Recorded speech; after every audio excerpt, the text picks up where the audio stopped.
Hi. Hola. Hi, hier ist Mr. Döse. This is Michael Bradley. Hey, I'm Memphis. Hey. Hola. Hello. I'm here with soccer.com. Soccer.com. Soccer.com. And I'm talking with my friends soccer.com. See you soon. Hey guys, Josh from SoccerReviewsForYou.com, bringing you my review plus on-feet video of the Nike Mercurial Superfly 5 Anti-Clog SG Pro in the latest Radiation Flare Pack colorway.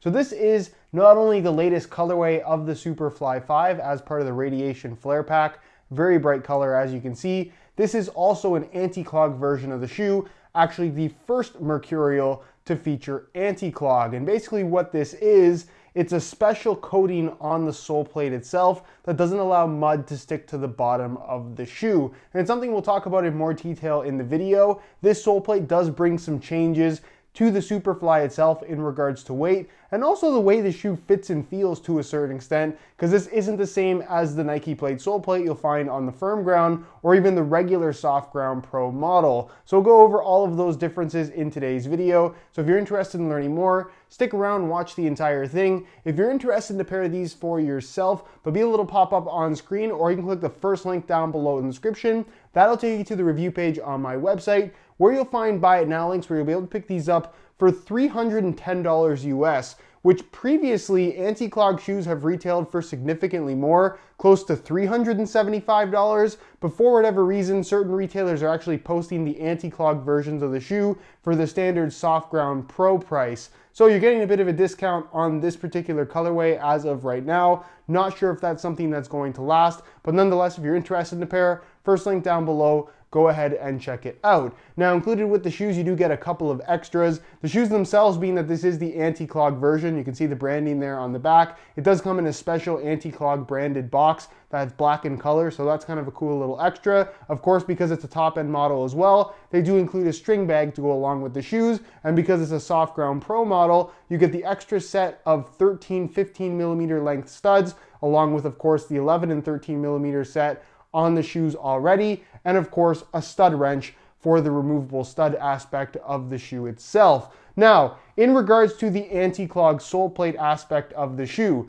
basically it's kind of a wet weather element on the shoe that is going to allow mud to not stick to the bottom of the shoe. So it's a very simple thing to understand normally, and if you've ever worn a soft ground shoe in muddy environments before, you know that mud gets stuck to the bottom of your shoes. It's something that is more or less inevitable, but with this anti-clog technology, essentially what they've done is they've implemented some form of a coating on the bottom of the sole plate that uses the moisture within the mud and obviously within any kind of rainy environment to create kind of a slick barrier between the mud and the actual sole plate base, not allowing it to stick to the bottom. Now, this is an interesting technology that I personally haven't been able to try out all that much, just because soft ground weather and soft ground playing conditions in the area where I live, it's something that just isn't very common at all. So this is something that for me personally is not of much use. But if you live in somewhere like England, where obviously rainy conditions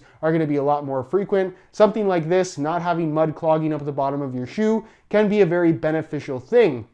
With that being said, the thing to note with this anti-clog system is that it is a coating, so it's very possible that it is going to wear off.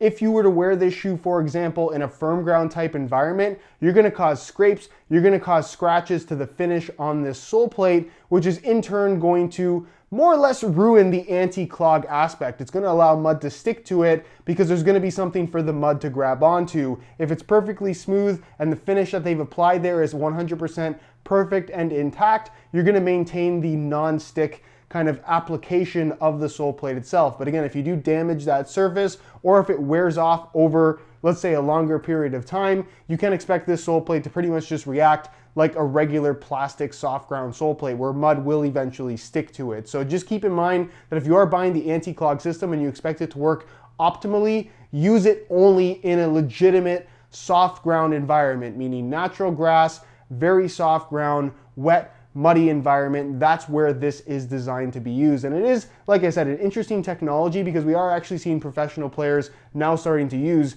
the anti-clog system in game, which leads you to believe that it is good enough, it is working, even though I haven't necessarily been able to test it myself.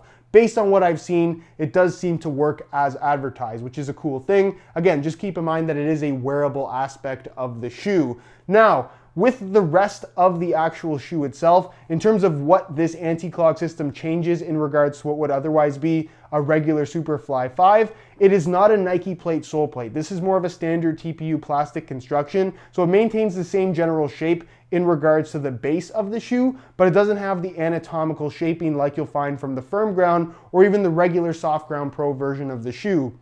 So technically, you could get the regular sole plate on a regular soft ground pro Superfly 5, but of course you're not going to have the anti-clog system. Mud will be able to stick to the bottom of the sole plate. So it's a bit of a trade-off in regards to whether you want the anti-clog feature or if you prefer the slightly more responsive, I guess better fit of the regular Nike plate sole plate. It's kind of a trade-off. I wouldn't necessarily say that one is going to be better or worse. It's really just a matter of personal preference and I guess what you value most in your soft ground shoes. The other thing to keep in mind is that not only with the sole plate, but also just with soft ground shoes in general, they tend to weigh more than the firm ground variants of the exact same shoe. So while a size 9 US firm ground Superfly 5 weighs in at just under 7 ounces or so, you're gonna find that this shoe in a size 9 US, the Anti-Clog soft ground pro variation of the Superfly 5, weighs in at approximately 9.4 ounces, which is quite a bit more than what you're gonna find from the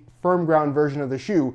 Basically 2 ounces more, a little bit more than that, which is a noticeable amount of weight. This doesn't necessarily have that super lightweight feel on feet, but at the same time, if you're avoiding having a lot of mud clogging up the bottom of your shoe, you are saving weight while actually playing, because having a ton of mud at the bottom of your shoe is going to add 3, 4, 5 ounces depending on how heavy and how sticky the mud is in that particular environment. So again, it's kind of little trade-offs for this particular technology. Some things are better about it, some things are not so great. It really is, again, a matter of what you're looking for. Now, in regards to the rest of the shoe itself, you're obviously going to get a Flyknit construction for the entire upper. That is exactly the same as what you'll find on a regular pair of Superfly 5. So you have your Flyknit material, which does have the speed rib texturing to it, where you have a variation in thickness. That's a noticeable texturing to the touch on the actual shoe, but in terms of actual contact on the ball, it just feels thin all the way through. Not as thin as something like a Mercurial Vapor, but thin enough to where it does provide a good premium barefoot sensation. And it does have that sock-like kind of level of comfort and flexibility in terms of how it moves with your foot. It's got a good softness to it. It's decently flexible, especially after a couple hours of wear. And overall, it does provide a very premium kind of barefoot experience when playing in the shoes. You're also going to find that on the upper, you do have the Nike Skin top layer covering everything up, acting as your protective layer, as well as just not allowing the upper to be completely slick. And of course, you do get ACC all conditions control, acting as your wet control element, which in all honesty, I think is more of a gimmicky thing and doesn't have a significant impact on performance. In regards to stability with this Flyknit upper being how soft it is, you do have flywire cables that run within the actual speed rib texturing from the base of the sole directly into the lacing system. So when you pull the laces tight, it pulls on those cables, stabilizes both sides of the shoe, and creates a lot more lockdown and really a super responsive sensation from the shoe itself. It doesn't allow your foot to slide from side to side.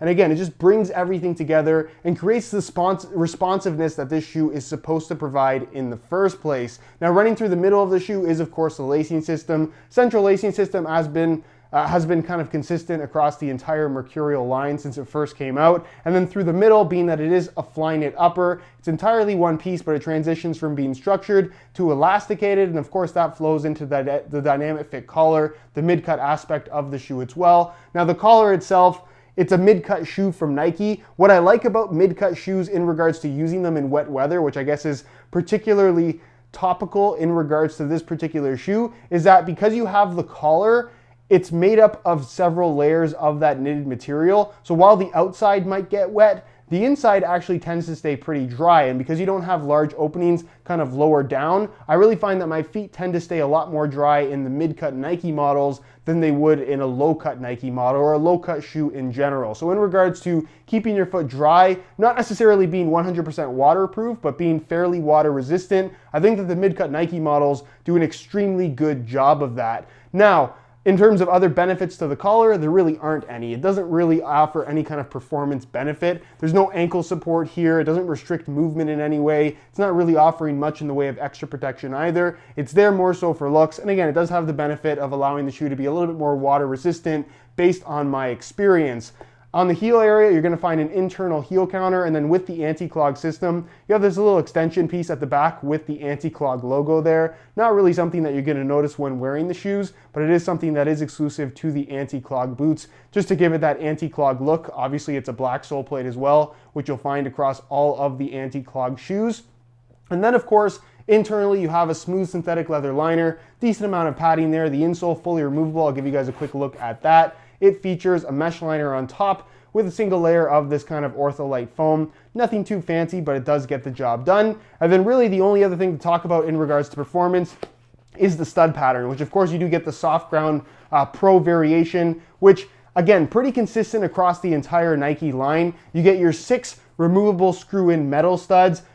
Out of the box, you're going to find that there are 13 millimeter length studs in the heel and 11 millimeter length studs in the forefoot. They do include the slightly longer set as well as extra inside of the box if you do need slightly longer studs, which most people don't really end up using. Nonetheless, that is kind of your main soft ground stud, the longest studs you're going to find on the shoe. And then filling in the gaps, you're going to find the typical layout for the actual firm ground stud pattern with these chevron bladed style studs that actually do kind of not necessarily provide better traction, but they do add to the overall stability and I guess familiarity that you would get from a standard firm ground stud pattern, because you have more studs under your foot, especially if you're playing the ball with the underside of your foot where the studs are. You're just going to have a more, I guess, connected sensation to the ball. It's going to feel more normal, if you will, versus a standard 6 stud layout. And that's really the main reason why a lot of companies have trended more towards this mixed layout with plastic and screw-in studs versus just having 6 screw-in studs and nothing else in between. So again, not really any major traction benefit based on my experience with having the extra studs,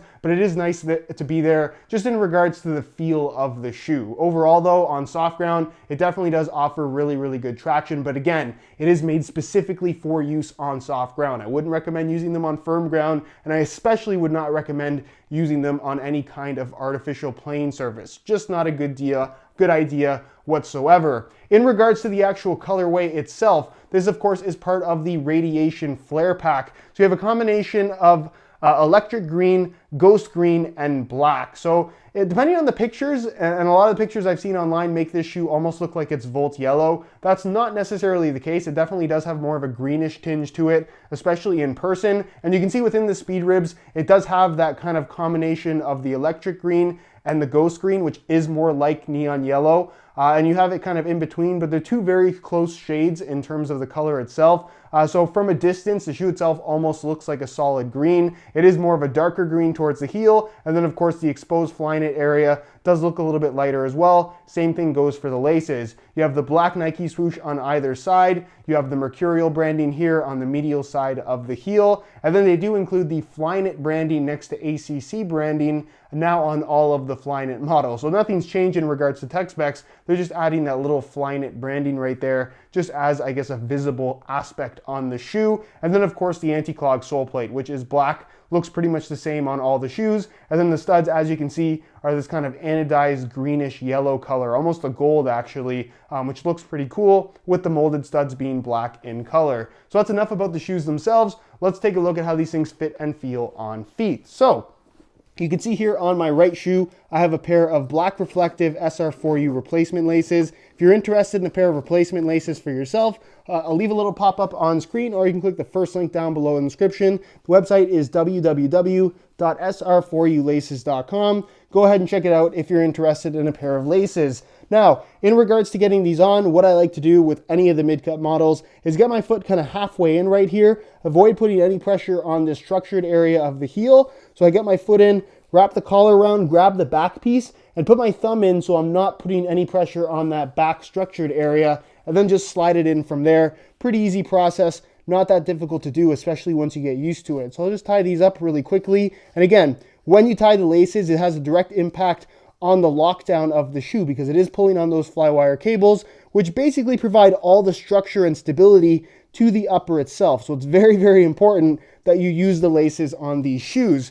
Throw on the left shoe as well, just so you guys can get a look at both of them on feet. Again, pretty straightforward in terms of getting them on. Once you put them on a couple of times, it gets a little bit easier if you are struggling at first and it's kind of your first time wearing a mid-cut shoe from Nike. Not really a big deal, just something that you kind of have to get used to.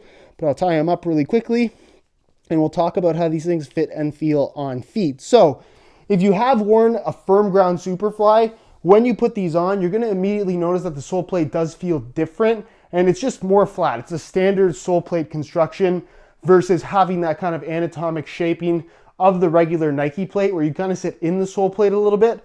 This doesn't feel bad, it just feels a little bit different, or I guess more normal in comparison to other shoes out there. Is it better? I wouldn't necessarily say it's better than the Nike plate. I think that's a pretty innovative feature on the firm ground or just regular SG Pro version of the shoe. So if I were picking between the two variations, I personally would probably go for the version with the Nike plate sole plate, not only because it is a little bit lighter, but I just like the feel of kind of sitting in the sole plate versus sitting on top, especially for this particular design with the tighter fit that it does have on offer. Also, being that this is a mid-cut shoe, in the heel area, depending on how they fit you specifically, you may run into some issues in regards to just stiffness and just slight discomfort out of the box. Take your time with the break-in process. I wouldn't recommend wearing them straight into a game. That's kind of the case for any brand new shoe.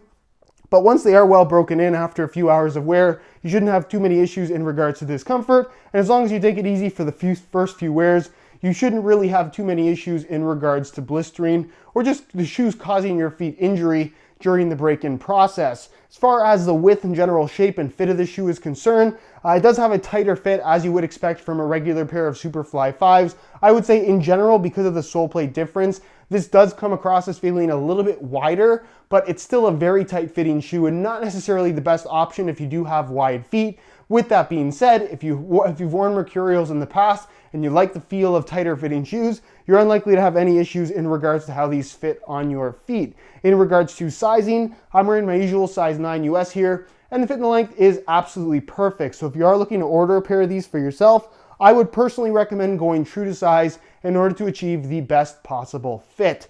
So that is pretty much it, guys, for my review of the Anti-Clog Radiation Flare Pack Nike Mercurial Superfly 5. Again, if you're interested in a pair of these for yourself, you can click the little eye in the corner of the screen or the first link down below. That'll take you to the review page on my website where you'll find buy it now links with exclusive SR4U coupon codes where you'll be able to pick these up below their normal $310 retail price. If you have any questions regarding this shoe, leave them down below in the comments and I definitely will get an answer out to you. If you enjoyed today's video, found it helpful and informative, be sure to support it with a like. Subscribe if you haven't already for daily videos on all the latest and greatest soccer gear. You can find all of my social media information linked down below in the description as well. And other than that, guys, hope you enjoyed today's video. And as always, thanks for watching.